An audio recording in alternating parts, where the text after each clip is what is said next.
Vuntut. I'm from the Celtic Nation of Bella Bella, BC. It is my honor to share and shed light on my nation's work on climate action and how it aligns with our Indigenous worldview. I bring warm greetings from my nation. We are a remote community located on an island on the central coast of British Columbia, Canada. The Haishak word for clean energy is tlachweos kants wakwisach. The power that comes from our territories, which includes solar, hydro, tidal, wind, and geothermal. Wakawisa is an all-encompassing word that closest translation is environment. The Haishak do not divide our natural world into pieces. Everything is one. We are part of the Wakawisak. Therefore, we are responsible to it. Our responsibility to our land, water, sky, and other living things is our ultimate responsibility. This teaching gives our climate action work its power. Because of this common understanding, our community quickly came to consensus on actions to protect our environment. We know that what we do affects the land, water, and sky. We are all connected, all over the world. We are no separate than the fish are from the ocean. We need each other. The Haishak have a lot to teach the economies of the world about making money while improving the ecology of natural resources. We have had a multi-million-dollar annual fishery that doesn't kill fish. And we are about to large-scale harvest kelp forests without killing a single plant. In fact, with both extraction industries, we are actually improving the ecological health of our territory, while at the same time providing jobs and economic development for our community. Through strong and respectful community engagement, we have completed our 5-year clean energy plan, amongst many other ambitious endeavors to minimize our carbon footprint. We are honored to be giving voice today, Wallace Agaska for coming to attend our panel on behalf of the Indigenous Clean Energy Network. Thank you so much, Leona. Tansei, Nitsikasan, Freddie Upe Campbell, Apasis, Nehewewen. Hello everyone, my name is Freddie Upe Campbell, and I speak a little bit of Nehewewen or Cree, and still learning the language that my maternal grandmother spoke. I work with Indigenous Clean Energy to lead our global hub, where we're really working to drive change with communities around the world in island, coastal, Indigenous, and remote areas to push forward a just and sustainable clean energy transition.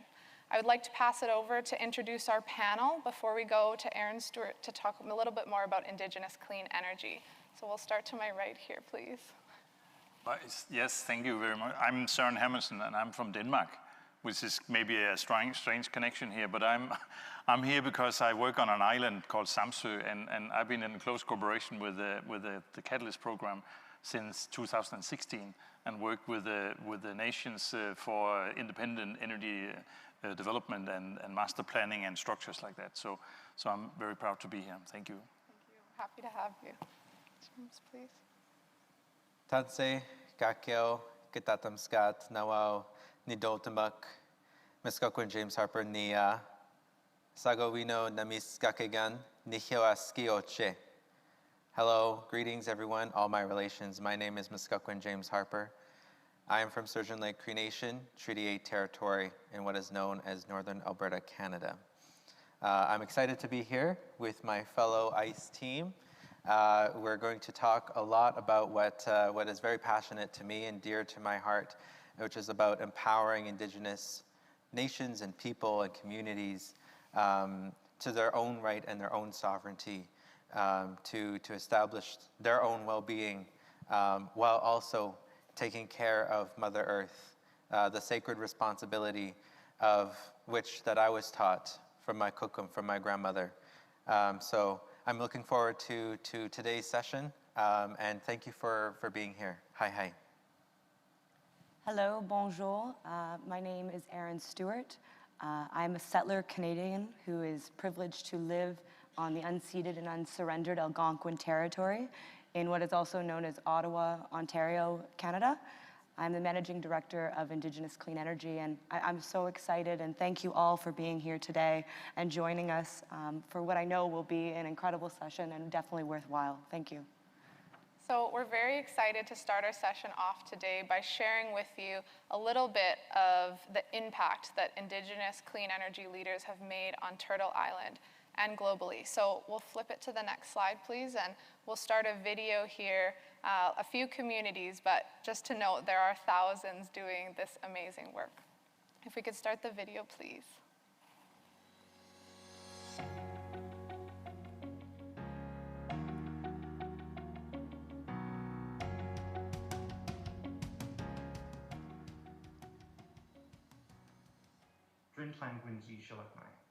Good day, all of my relations.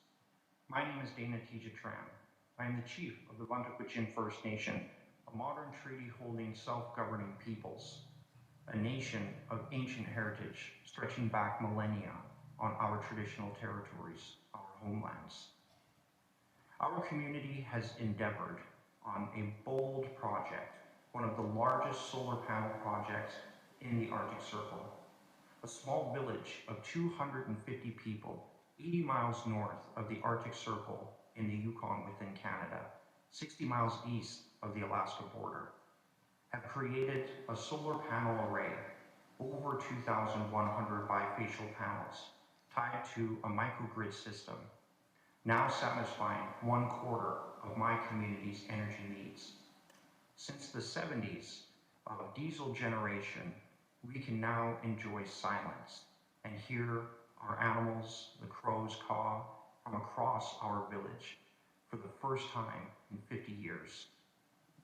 Moreover, this project is the tip of an iceberg, one in which is supported by the regulatory frameworks we have now changed with disruptive business models. Our government has now created the template of documents through negotiations with our utility, a local utility, to create the first electricity purchase agreement and independent power producing frameworks of their kind. Our electricity purchase agreement now diverts over $410,000 a year back into our community, whereas this money would be exported to shareholders of a utility. We now sell them savings. The independent power producing document also allows us the foundation in which to erect this monolith, one that casts a shadow across the world. As per capita, we have already made incredible headway. These monies will now be funneled into a feedback loop, feeding other renewable energy projects, as our community has given us the direction to reach carbon neutrality by 2030. Per capita, no other region has endeavored on such a bold strategy. This encapsulates the Paris Accord, the hopes and the dreams of our people, a people as well across the world who are now beginning to understand the existential threat that climate change brings us. One thing that we can share as a people is the power of community and the importance of empowering community members. We as individuals across the world cannot give our power simply to international negotiators at any cost. We cannot give our power to CEOs or leaders. We as individuals need to find our identity, reach and create our communities, as every neighborhood, every household should be holding their own COP. The existential crisis that climate change faces us all as a species is one of identity. Our environments are now mirroring the imbalanced psyche that we approached the environment with. Indigenous peoples across the world have ancient principles of harmonizing with their environments, of creating a coexistence. You can go across our traditional territories, and you would be hard-pressed to find evidence of our people when we once moved through these lands in the hundreds of thousands strong, empowering our environments. If my small community can make such leaps and bounds, any community can do this. Through self-governance, we have been afforded the staunch democratic mechanisms in which to discern through the ether and ambiguity of these solutions a reality that we are now sharing across the country of Canada and with the world. The land and the animals cannot speak English, but for the people that can, the Gwitchin, listen to our words, as our words are vessels for these principles, one of which we need to return to. But we also show that these ancient principles can drive the tools of our modern society.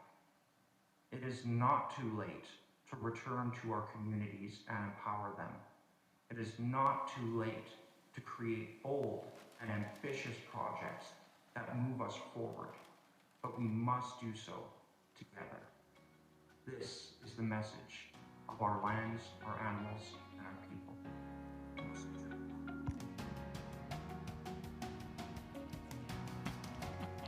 Wow. Welcome to Samso. I'd like to introduce to you the Samso Energy Academy. My name is Søren Hermansen, and I'm the manager of the Energy Academy, and I've been the leader of the transition from fossil fuels to renewable energy.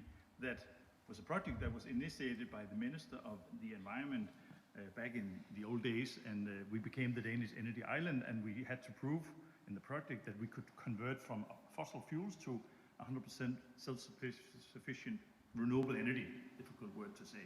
But let's have a look inside and see what it's all about. So inside this building, we have all these meetings. We call it a community energy house or energy community house, which is kind of a meeting place for energy transition, for breakout meetings, for practical trade and business meetings, for community to meet about unknown issues that we have to discuss before we can make conclusions and decisions about where to go with it.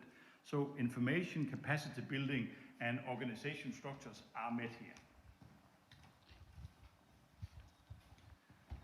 So when we then meet at the academy, we have kind of a big meeting room where we can be up to 100 people or more, and we'll sit here and talk about what we don't know. Very often we ask questions before we get the answers.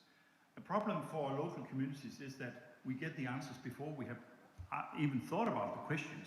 And that is kind of giving us insecurity and lack of ownership and lack of engagement in the local community. So therefore, it's really important that we raise questions. How do we engage young people in the transition? How do we attract new people to live here?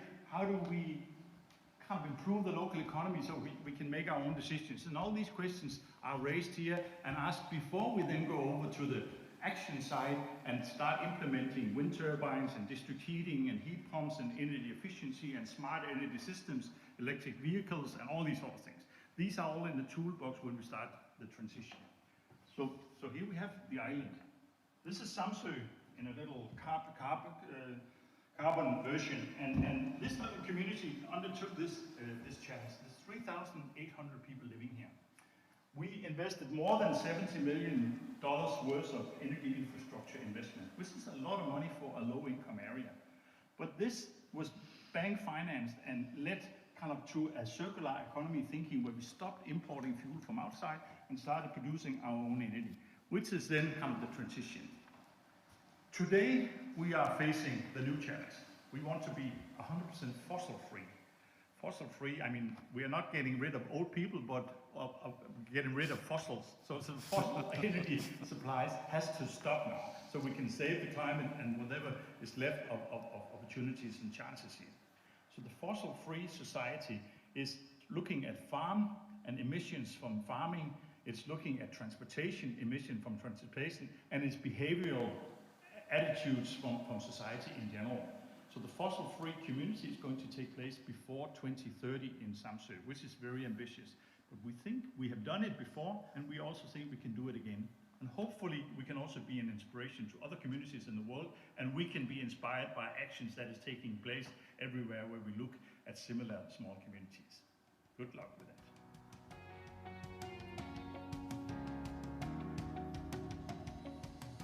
Hi everyone, my name is Ambika Opal. I'm the Manager of Global Programs at the Waterloo Institute for Sustainable Energy, a research institute at the University of Waterloo in Canada.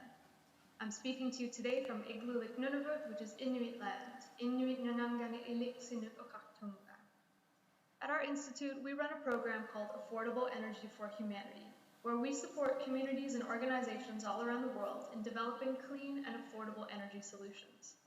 We really strongly believe in the power of energy to transform and connect to many different aspects of life, including health, access to water, climate action, education, self-determination, and more. Over the last year, we've been supporting Indigenous Clean Energy's 3 Island Energy Initiative through a research study to learn from microgrid practitioners and community members about their experiences working with microgrids in Indigenous, island coastal, and unelectrified communities. We asked study participants many questions, including what challenges they encountered and success factors they see as important for community microgrid projects, and also what tips they had for communities looking to start a new microgrid project. Here's a brief summary of what we learned. On relationship building, almost all respondents noted that community members come first. Building trust, obtaining support and buy-in, and two-eyed seeing, or using multiple knowledge systems, are critical to long-term success. Local government authorities and agencies were also noted as key in the relationship building process. Here are a few challenges that study respondents noted. Microgrid components can often be prohibitively expensive for many communities, particularly smaller ones. Capacity for long-term operations and maintenance is also often limited. Information and data, such as spatial data, demand forecasting, and socioeconomic data remains limited for remote communities, which makes feasibility assessments difficult. Shipping, taxes, and duties are complicated and expensive, and local policies and permitting procedures are also often time and knowledge intensive. Critical success factors that participants noted included identifying local community energy champions who can mobilize enthusiasm and knowledge within the community, the involvement and empowerment of women, and financial buy-in from community members, even if it's just a token amount. Here are 3 general tips identified by our study respondents for communities looking to start a new microgrid project. First is focus most on the operational model and ensure local job creation is a component. Second, when making grant applications, try and involve other factors beyond energy, such as clean water, health, and housing into your application to make it even stronger. And third, go beyond focus groups for community involvement and think of other ways, such as land-based activities that connect energy with traditions and culture. This was a really quick overview of the research that we've done. For more information about the results of the study, please connect with Indigenous Clean Energy or myself. My email address is here on the slide. I'd like to end on a call to action. This research has made it clear that there are many communities around the world who already use microgrids as a solution for clean, affordable, and reliable energy access. But there are many challenges that hinder the scalability of this solution. If we have researchers listening today, there are information needs that could be met with your support, such as demand forecasting and spatial data analysis for remote areas. Educational institutions, there is a great need to support local renewable energy capacity for communities. Policymakers, reducing bureaucratic barriers and supporting communities through approval processes could greatly help. And if we have community representatives listening today, I encourage you to consider microgrids as a solution for your community's energy needs. And if this is a path that you've already started on, to persevere. From this study, we've heard a lot about the challenges, but we've also heard a lot of positive stories from communities. And I hope with you that these stories will only continue to grow. Thank you.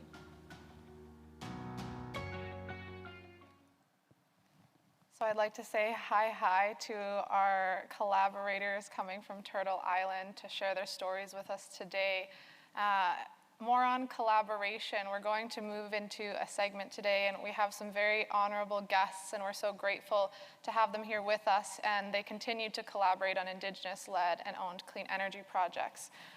We're going to start out with a welcome to be here on these lands from the Scottish Minister for Just Transition, Minister Richard Lochhead. So if you could please come up to the stage, we would love to take a few moments to hear, please.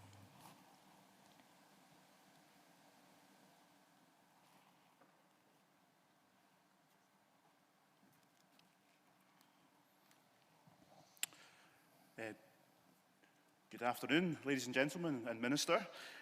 Thank you for the introduction, Erin, and to Indigenous Clean Energy for inviting me along to this important event just now.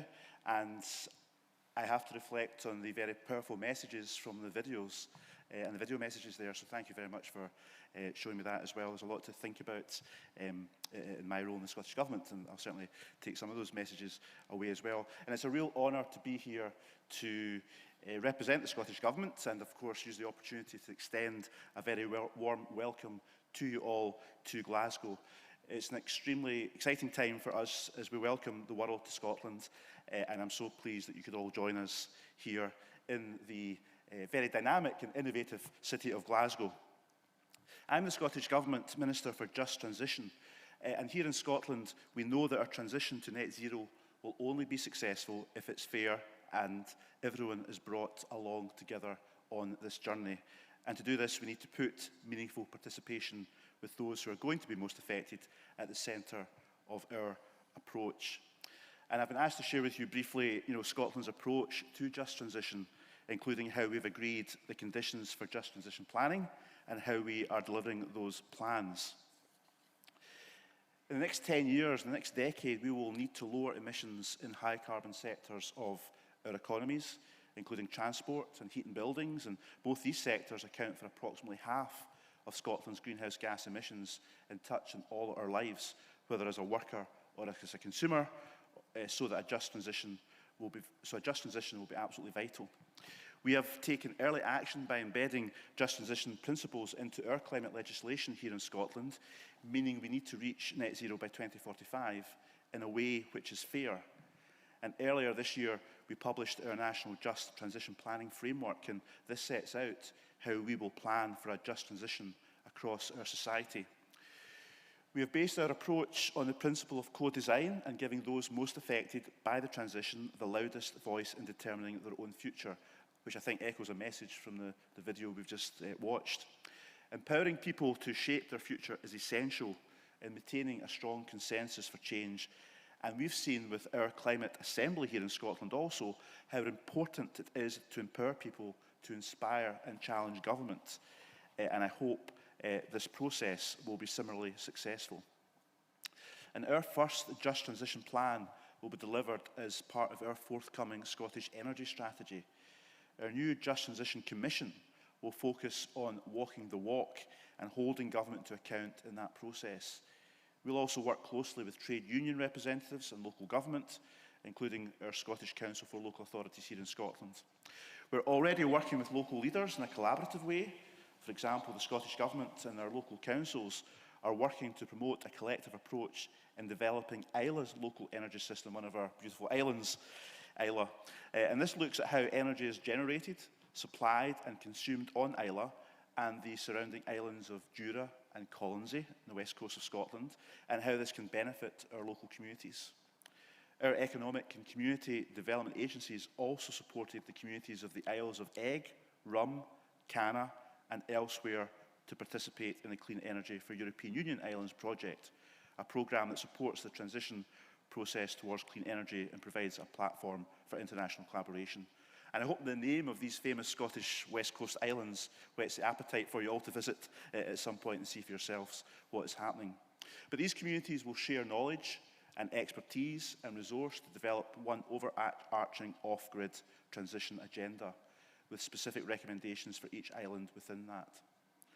Local leadership is critical in our transition, and it's vital that national governments also rise to meet the critical issues of our day head-on. In line with Prime Minister Trudeau's announcement earlier this week that Canada aims to cap emissions from the oil and gas sector, we in Scotland also recognise that the unlimited extraction of fossil fuels is not consistent with our climate obligations.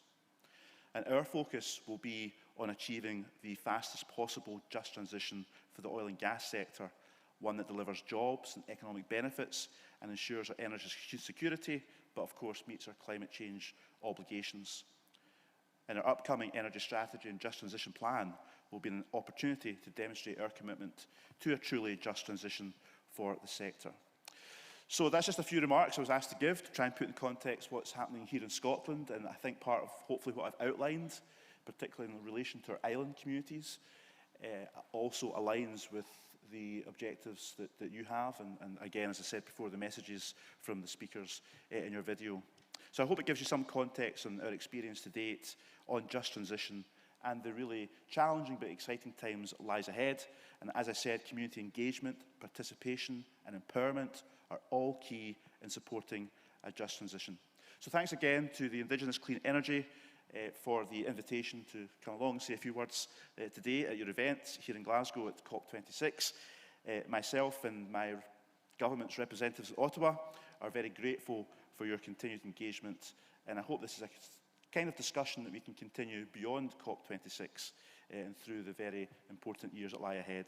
So it's my pleasure now, I think, to pass on to your colleague, Minister Wilkinson, who I look forward to listening to in a second or two. But thank you very much for the invitation to come along. Thank you.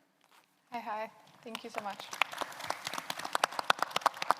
We've been very fortunate to work with some of those Highlands and Island communities you've been talking about, and it's been so nice to collaborate with different Scottish folks. So thank you for taking the time, Minister Lochhead. As the Minister stated, we would love to call up the Honourable Minister Jonathan Wilkinson from Natural Resources Canada. We are so thrilled to have you with us today, and Natural Resources Canada's continuous support for capacity building with Indigenous communities.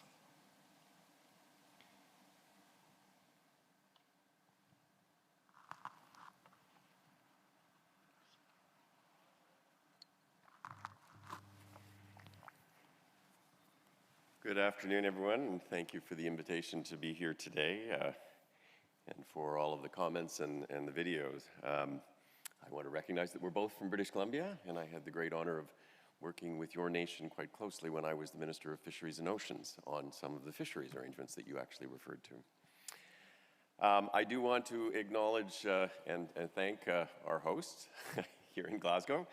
It is really wonderful to be back in Scotland after I have not been here for many years. And to thank you very much to Indigenous Clean Energy, not only for organizing this event, but for your leadership in accelerating the transition to clean energy in remote Indigenous communities across Canada. Thanks to your efforts and to the efforts of Indigenous communities in all parts of the country, Indigenous peoples have become a very powerful force in Canada for progress on our country's quest to achieve net zero emissions and to advance key sustainable development goals such as the availability and the affordability of energy. This has included the Three Islands Initiative, which focuses on the promotion and the use of microgrids, renewable power, and next generation storage as core elements of global climate action in isolated and remote communities. All told, there's actually been about 2,500 Indigenous clean energy projects across Canada to date. Everything from power generation and electricity transmission to heat production and energy efficiency. And certainly our government shares the commitment that these communities have shown in terms of ensuring that all communities have the opportunity to embrace cleaner forms of energy. We have been and we are making, as a government, generational investments to help remote communities move off fossil fuels such as diesel and propane. Recently, the government committed an additional $300 million to such efforts, and today we build on that. I am pleased to announce that Canada will invest $500,000 in a new partnership with the International Renewable Energy Agency, or IRENA, to facilitate the sharing of best practices around transitioning remote communities to renewable energy. Across the globe, there are communities too distant or too difficult to connect to traditional energy grids. And this partner is part of a global initiative to move or to help to move these remote communities away from relying on expensive imported fossil fuels that also pollute our environment, and to unlocking the vast potential of local renewable energy sources. Canada, this is an important issue for Canada because Canada has about 200 such communities, and many are taking action to shut down their diesel generators forever, as our Gwitchin representative from Old Crow actually talked about the importance of that.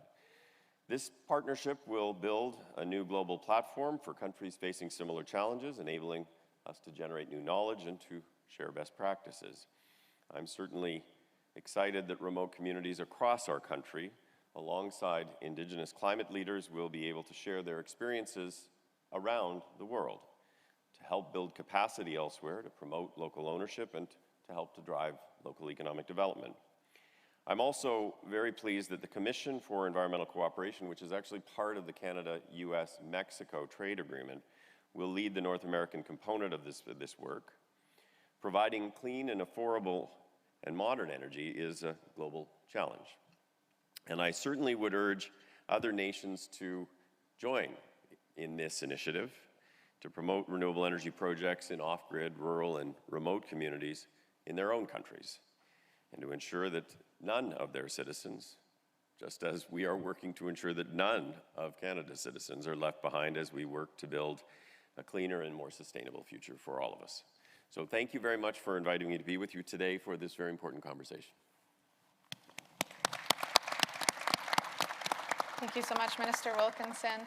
I would now like to call up the Executive Director of IRENA, please, Francesco La Camera, to say a few words about Minister's announcement. Thank you.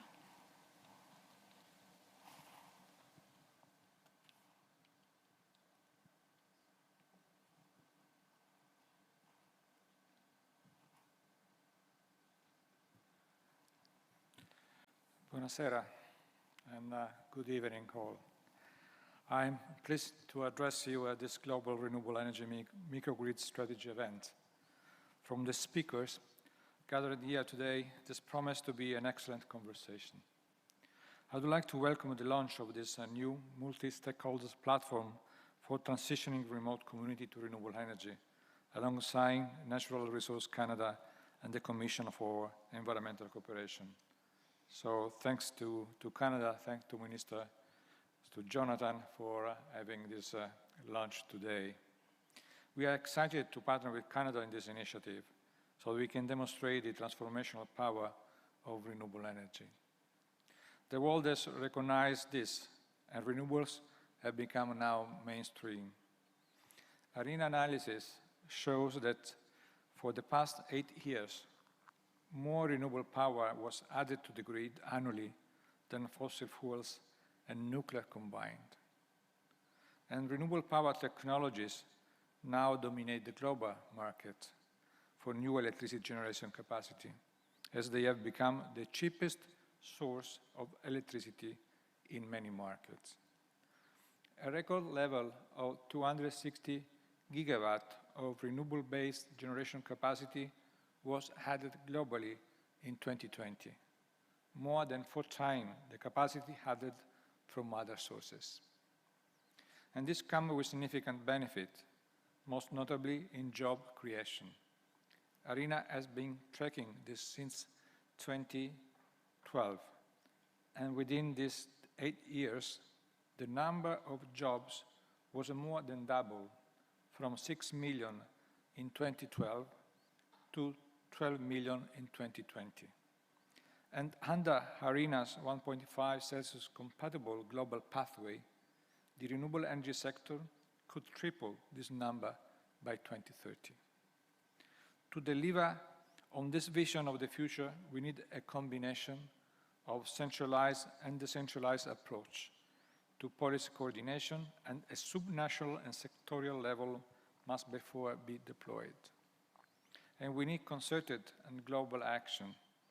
We know what needs to be done. Now we have to join forces to exchange on what works and develop solutions to challenges together. The multi-stakeholder platform for transition remote community does just this.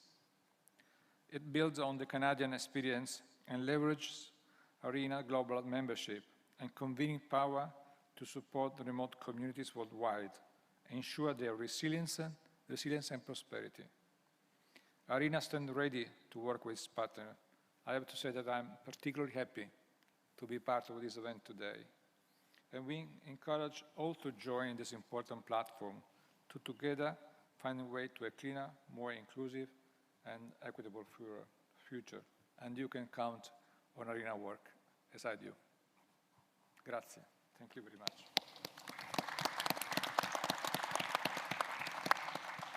Thank you so much. I would now like to call upon the Director of Government Relations for the CEC Security Council, Natalie Dewau.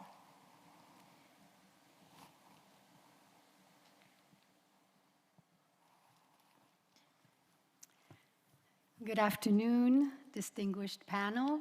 Merci, ICE, for organizing this event today and for demonstrating inspiring leadership, particularly with the Three Island Initiative, working with remote communities around the world. I've been hearing you in another session today, and I've really been impressed with your work. Honorable Wilkinson and Director General La Camera, j'aimerais vous féliciter pour le partenariat que vous venez d'annoncer. Congratulations for leading the way on renewable energy on the occasion of this historic conference. On behalf of the North American Commission for Environmental Cooperation, me complace anunciar, I'm delighted to announce that the CEC will kick off the first phase of the ARENA Global Initiative and help lay the foundation for this worldwide effort by leading a regional case study of best practices across North America on communities transitioning to cleaner, more affordable and reliable sources of energy. So the CEC is a trinational organization led by the highest level environmental authorities of Canada, Mexico, and the United States. In fact, Honorable Wilkinson, as our former Environment Minister from Canada, played a critical role in promoting this initiative. El liderazgo de Norteamérica, North America's leadership in supporting energy security in some of the world's most isolated regions will offer, we believe, valuable insights for other countries. North America is home to some of the most isolated communities, as we know, in the world, which are all too often dependent on inefficient, expensive, and unhealthy diesel mini-grids for their electricity, and find themselves increasingly vulnerable in the face of climate change. Access to clean and affordable electricity is vital for a sustainable future. With this in mind, and building on our past work at the CEC with renewable energy grids, our ongoing collaboration with Indigenous people, and the inclusion of traditional ecological knowledge in our work, the CEC is well positioned to engage with local communities and leaders in North America to identify best practices and offer strategies that can be used around the world. So we look forward to working with ARENA to help build a solid knowledge base for this critical global need. Y queremos invitar a nuevos socios trabajando en este tema.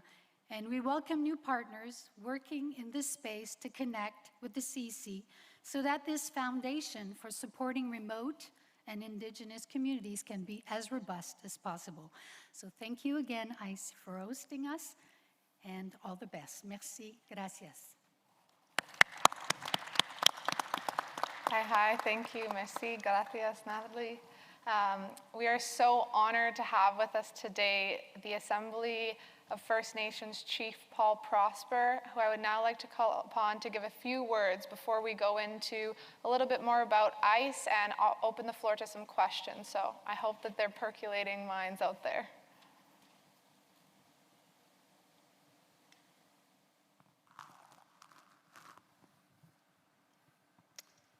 Gwe, Oliesik Buog, Ninda Louise Paul Prosper, Regional Chief with the Assembly of First Nations. I am honored to be here. As we slowly emerge from COVID-19, we must address climate change with a renewed focus. With the loss of biodiversity, we must examine those structural drivers to climate change. And once again, rebalance the relationships we have with creation, our Earth Mother Sitkamu. In the wake of heat waves, wildfires, floods, there is no more pressing issue than climate change. And certainly First Nations have not been silent in this regard. In 2019, the Vuntut Gwitchin and the chiefs of assembly declared a First Nations climate emergency. Their demands were clear: urgent and transformative action, which in part directed Canada to reduce emissions by 60% below 2010 levels and to achieve net zero by 2050.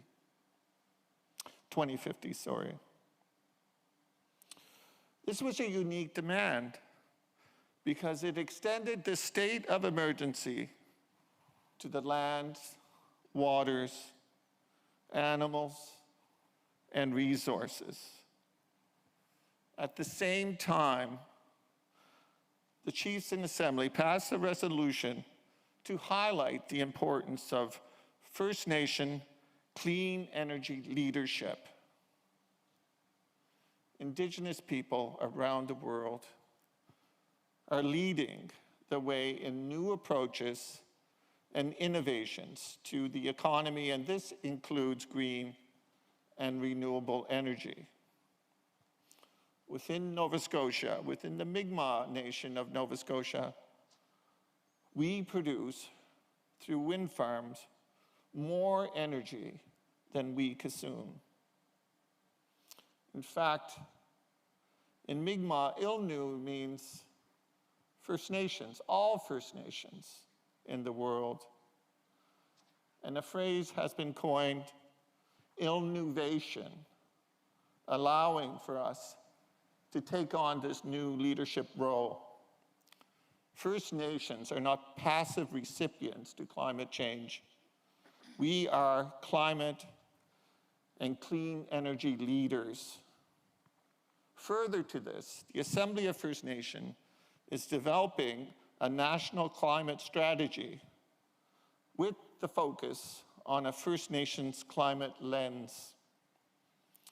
We all know that First Nations people have disproportionately been impacted by climate change, coupled with colonialization and structural inequities. However, we can highlight contributions that First Nations bring to this crisis. First Nations perspectives can lead to climate recovery solutions that are holistic, multidimensional, and interconnected. Seizing an opportunity for renewal of the relationship between states and Indigenous people, and providing a catalyst for renewed climate solutions. As we look upon the ground and see the faces of our unborn rising up from the ground, we must consider our relationship to our Earth Mother Sitkamu. And think about all those ways where we can seize the opportunity to provide a better future for all our future generations. Wala Leon, thank you all very much. Hi. Thank you so much for those deep and beautiful words, Regional Chief Prosper. So I'd like to pass it over to Erin Stewart now to talk a little bit more about Indigenous clean energy, what we do, how we're connected with different folks around the world. So Erin, please. Hello, everyone, and thank you all for coming. I'm so happy that we opened up today with all of those great announcements. The importance of global collaboration and ensuring that Indigenous leadership and community energy champions are at the forefront is what's of utmost importance and why we work and do the work that we do. So Indigenous Clean Energy, we are an independent, Indigenous-governed, not-for-profit that's based in Canada, but are also working with Indigenous communities globally. And we're really focused on capacity building and ensuring that that Indigenous leadership is at the forefront of this energy transition, and specifically around the support being about the participation and the leadership for Indigenous communities. So what a lot of people don't realize is that Indigenous leaders and communities are far surpassing that of municipalities in Canada in terms of clean energy successes. Minister Wilkinson mentioned that there are 2,500 Indigenous clean energy projects, and I wanted to give a little bit of a breakdown in terms of those numbers. So something that's not included in here are the 2,000 plus small projects that are 1 megawatt or less. But there are 197 projects, 1 megawatt or larger in our country that have 25% equity ownership or greater that are owned by Indigenous communities. Yes, thank you. And we would love to see how that's extended globally. We also have 72 bioenergy projects that are owned and operated by Indigenous communities. 127 energy efficiency projects that are community scale. And so what I mean by that is looking at the community infrastructure geared by community energy planning and residential housing, 127 projects that we have. And there are 19 communities that are involved in large-scale transmission projects across the country.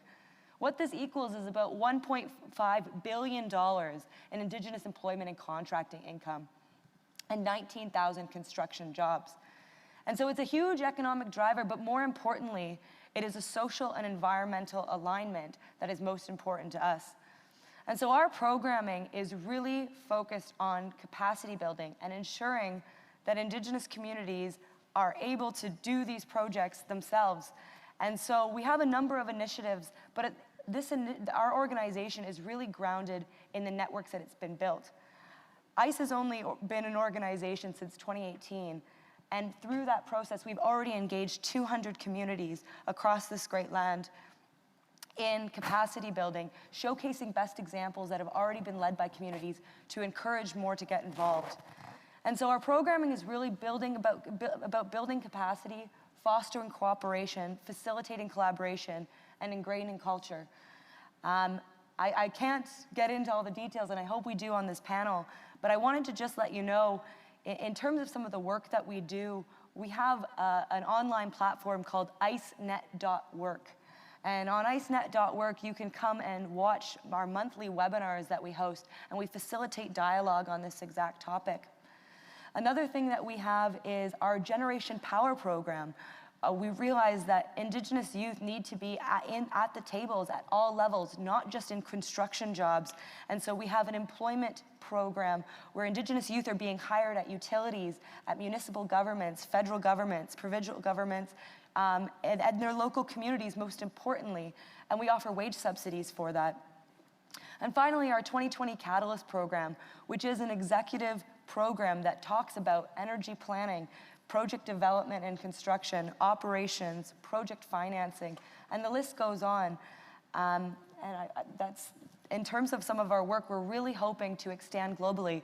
And that is why we brought in IRENA, and we wanted to bring in CEC and some of these groups to showcase the examples of global collaboration and what's to come. So Freddie, those are the remarks that I have so that we can start off our panel. Thank you so much, Erin. Hi. So now we're going to take an opportunity. We'll just leave this slide up in the background and touch on it at the end. But if anyone has questions from the audience, comments, we would love you to just walk up to some of the mics located in the alleys if possible. Thank you. So we'll start with mic number 3, please.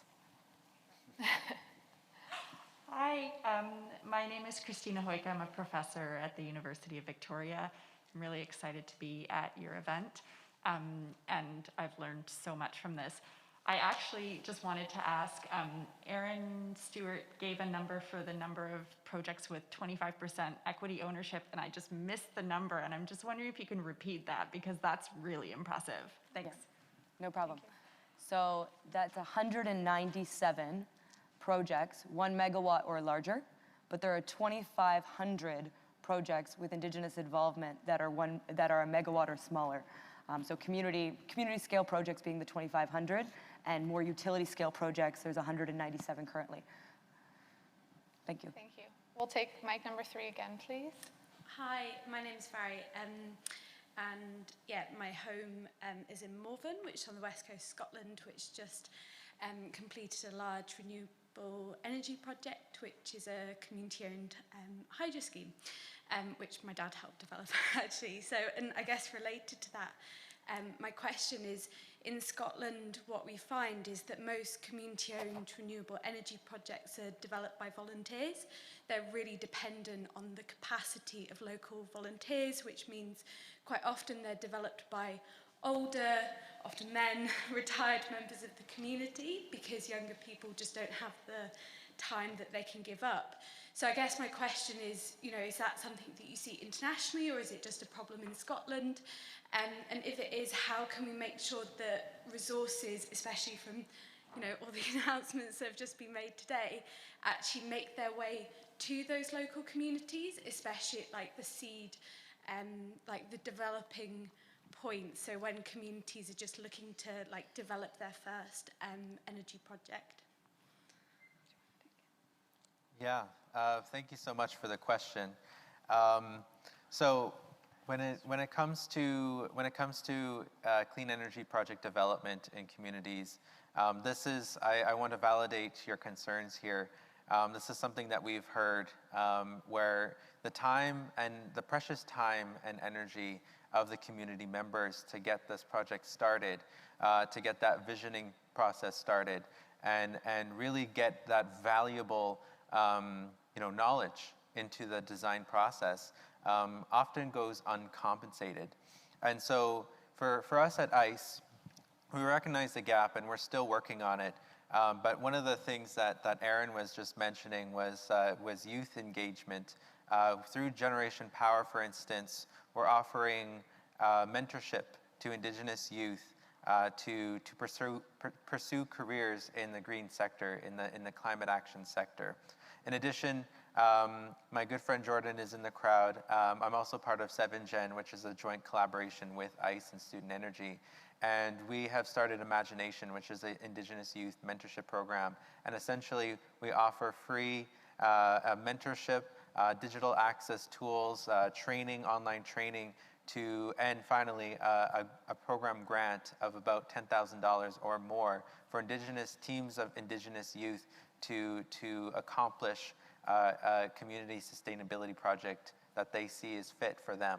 And in terms of that as well, so the access is one problem, and then the other problem is compensating for that time and energy. And so this is an active area that we are advocating for through grant programs, as well as recognizing that even just youth need honorariums, elders need honorariums for their time and energy. So I want to thank you for pointing that out, and that's something that we're working on very hard.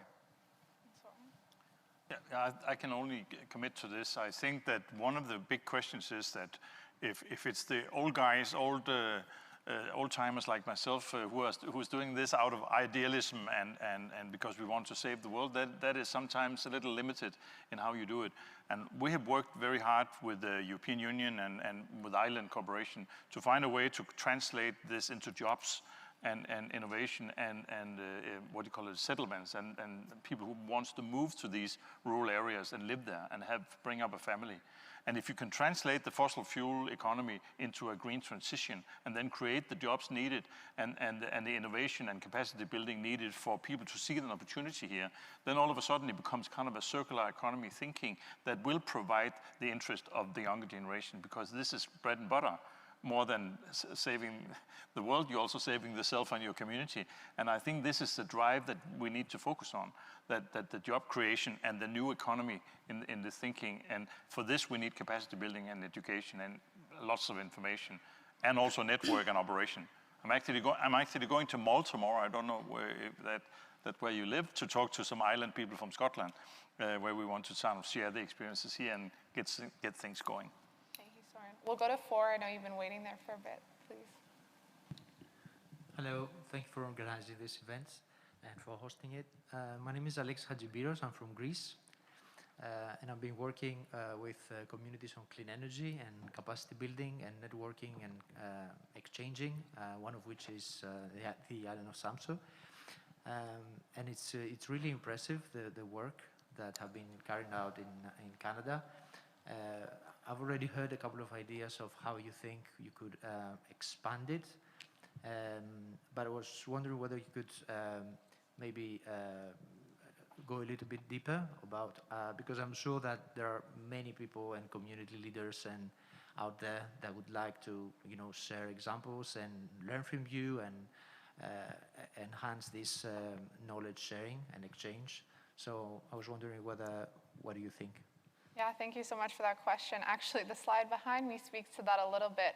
Our initiative called 3 Island Energy is working with Indigenous, islanded coastal regions, and remote communities to really bridge that collaborative element that you were mentioning. There are so many synergies with those groups of folks, and we've realized that through our conversations with people like Soren. We've also talked to Indigenous groups in the heart of Brazil, in the Amazon, the Xingu community, folks from the Highlands and Islands in Scotland, as well as on the continent of Africa and Uganda. And there are so many things that are similar to the work and the driving mechanisms that we're doing. And it's really incredible to be able to, one, share the knowledge, but also talk about how we can deconstruct the systems that we live in to provide for communities and have projects that truly are community-led and that include everybody from the intergenerational aspects to having women, girls, 2S, LGBTQIA folks, folks with disabilities, making sure that everybody is included and leading the change. So yes, we will definitely keep in touch, and please reach out to us on the icenet.work, as Erin mentioned. We have a forum that we're hoping to exchange knowledge there, and then we would love to connect on some of the webinars she mentioned as well. The other thing that we have too as well is, we didn't mention this as much, but we've been working on the first fully integrated microgrid system with solar and battery system with Gull Bay First Nation, which is in northern Ontario. And with that project, a lot of the stuff that we've done there is going to be completely open source.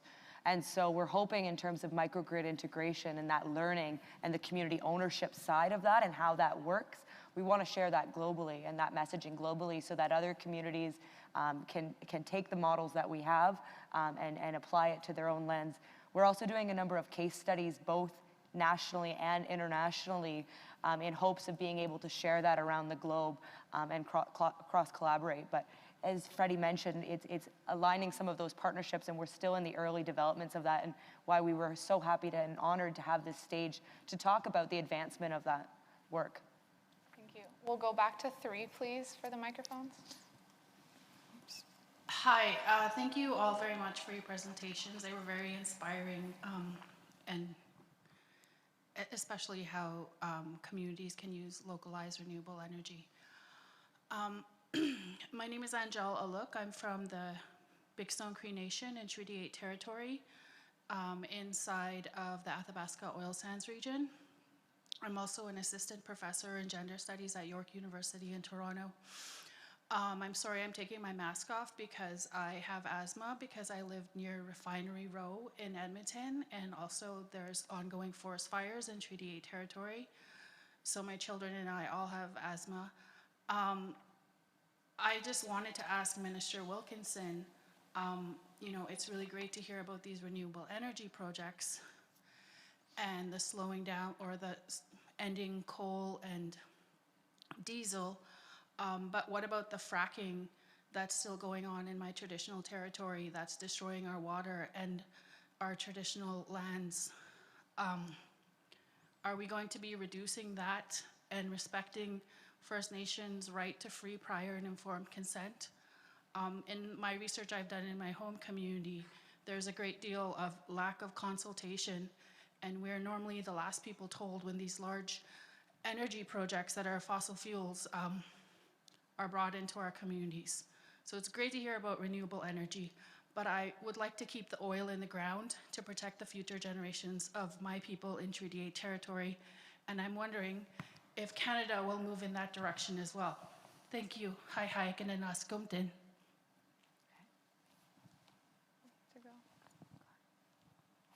Kananas Komitin, my relative. It's nice to have a Treaty 8 relative here with me, and thank you so much for your courageousness on sharing the stories from our territories. Indeed, I can relate to you. This is why I'm in this work. My uncles also are trapline, our traditional trapline near Sturgeon Lake, are dotted across with abandoned wells. The fresh water is no longer fresh, and the wildlife is no longer around or present. And it's really heartbreaking, to be honest, to visit and go out on the land with them and see how sad they are when they see the ongoing destruction of our traditional homelands.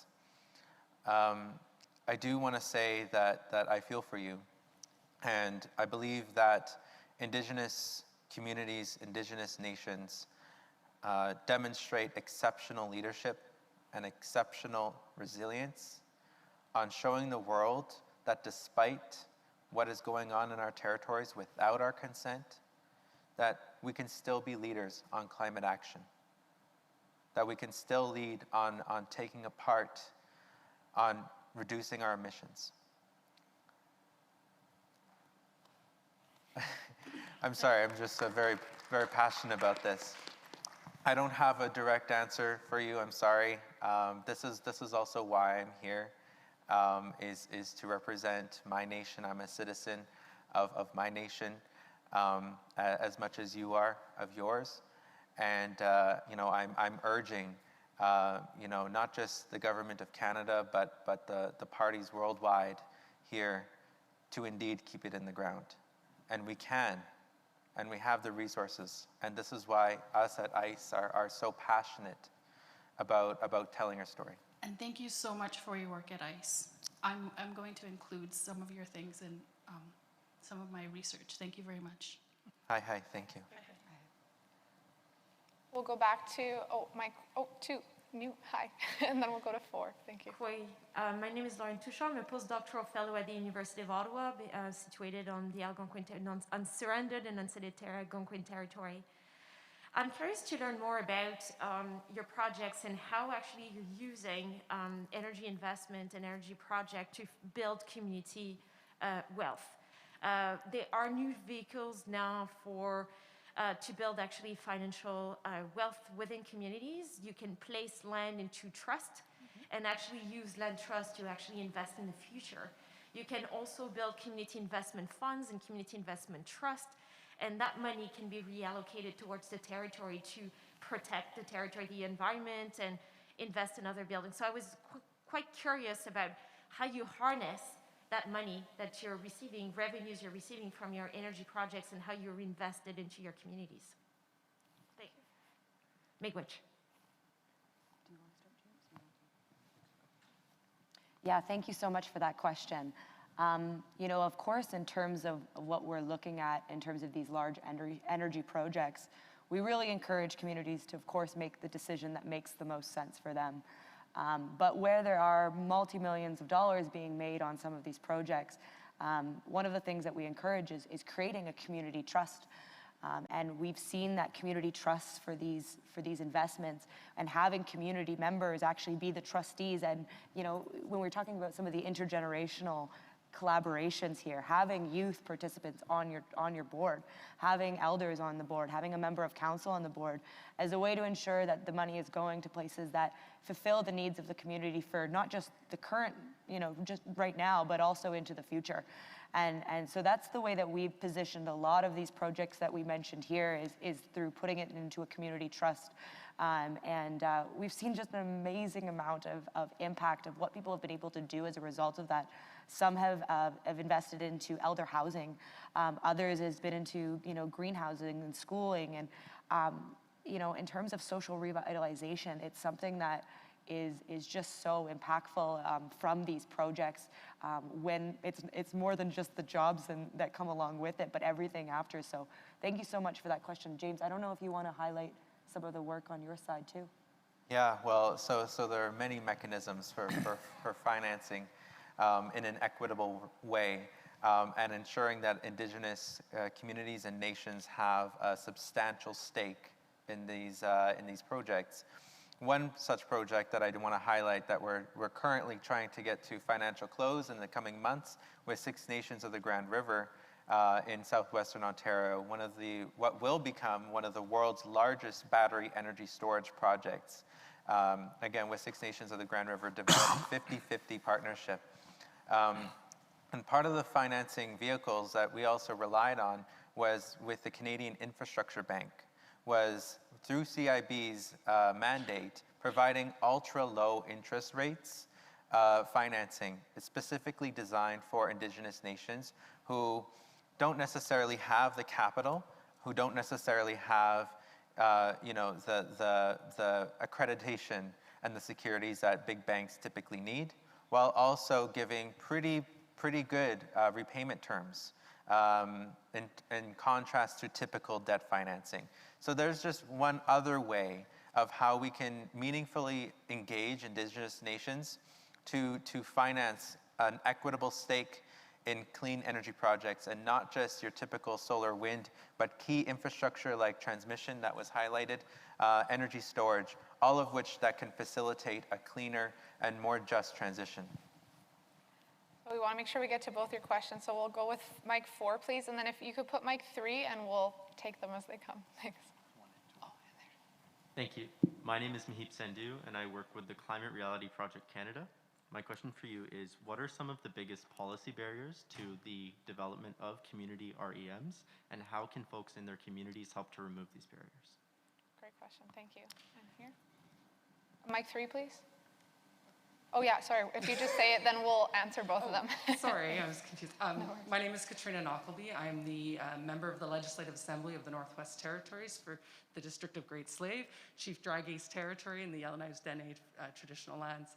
I did get the opportunity to meet James in line on the first day and had a great chat with him.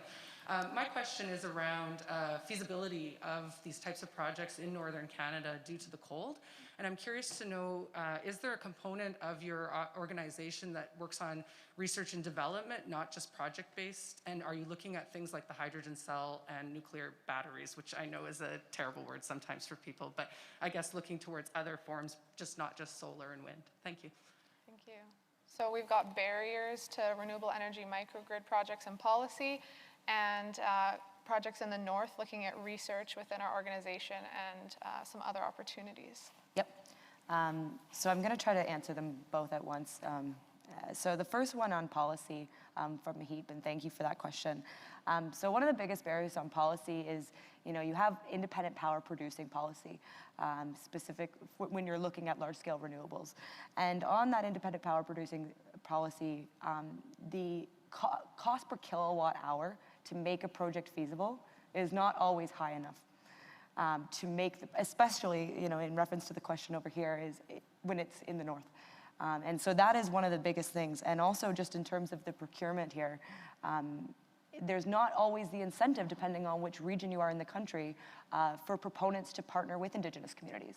And so that's one of the biggest policy advocacy pieces that we have, is that all regions should be making Indigenous leadership on energy transition and just transition and equity, an equitable energy transition needs to have Indigenous leadership. We have proven examples from all across the country of the importance of that and the successes of that, and making sure that that's written into policy is very essential. So that's the best answer that I could have for that question. And the second one, just in terms of the research piece specifically for new technologies, and you mentioned nuclear, one of our philosophies in terms of our training is always around, try, trued, and tested. We don't feel as though new technology is something that we can promote from a capacity building perspective, but it's not necessarily something that we don't research and explore. We are talking actively about electric vehicles, large-scale electric vehicles and transportation vehicles. It's not necessarily applicable just yet in the north and in remote communities, but we are looking and exploring that. So we are researching things and are welcome partners on that as well, where there's specific expertise areas. But in terms of our training, specifically focus on things that have been tried, true, and tested in other areas to ensure that we're not putting communities in a vulnerable perspective. Anyone else? I think you covered it all really well. Okay, so we're about to wrap up our session. I would like to just do a quick lightning round with our speakers. 20 seconds to state your message at Conference of the Parties. I know it's hard to sum it up, but just one message, if you could set. We'll start with Leona, and we'll work our way back down.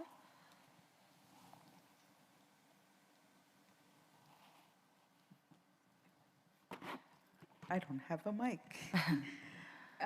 Yes, so I'm just grateful that we were able to come together and share some of the important work that we're doing at this regional, national level of Indigenous clean energy. I'm a product of the capacity building program for the 2020 Catalyst.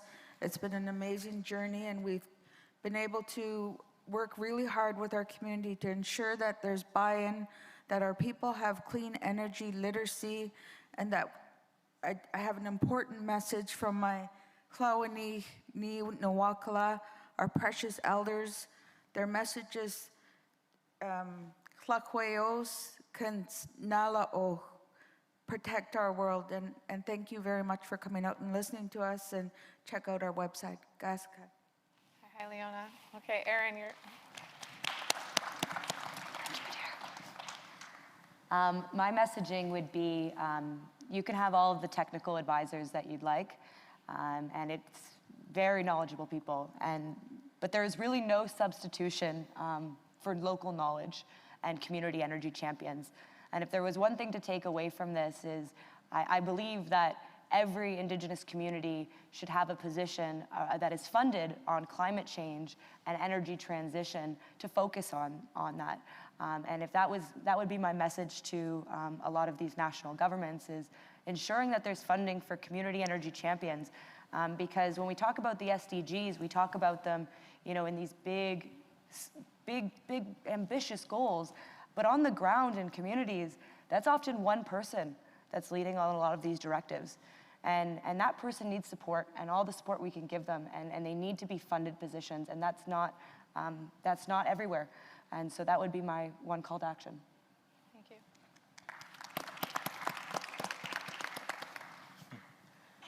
Yeah, I just think,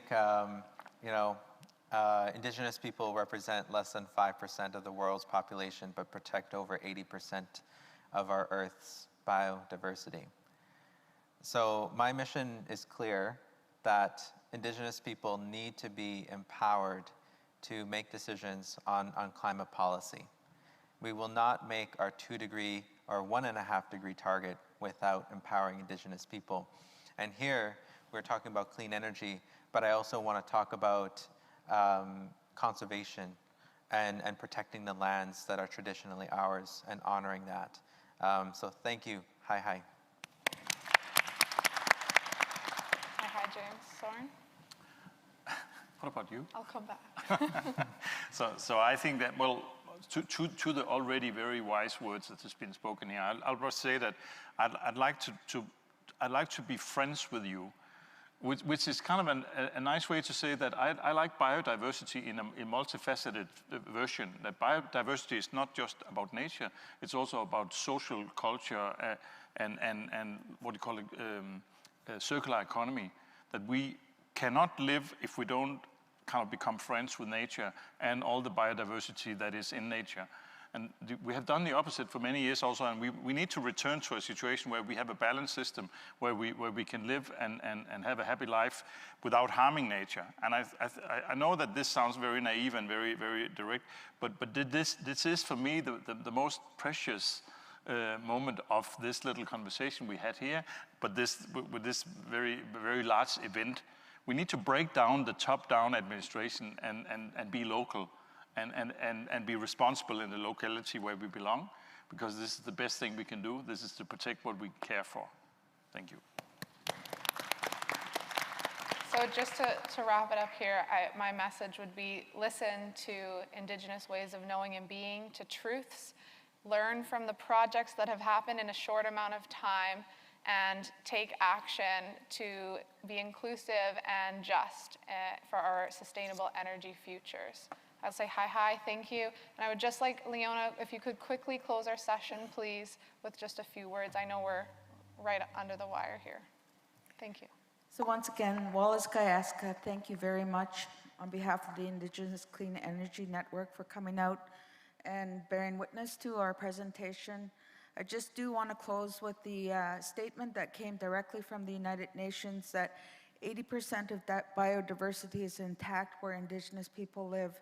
And that certainly rings true for my nation and my colleagues' nations. And there's a lot that the world could learn from Indigenous people and our Indigenous worldviews, our values, our principles. And we just can't thank you enough for coming. And we look forward to continuing to collaborate with Natural Resource Canada and our other special guests that were here today. Wallace Gayaska.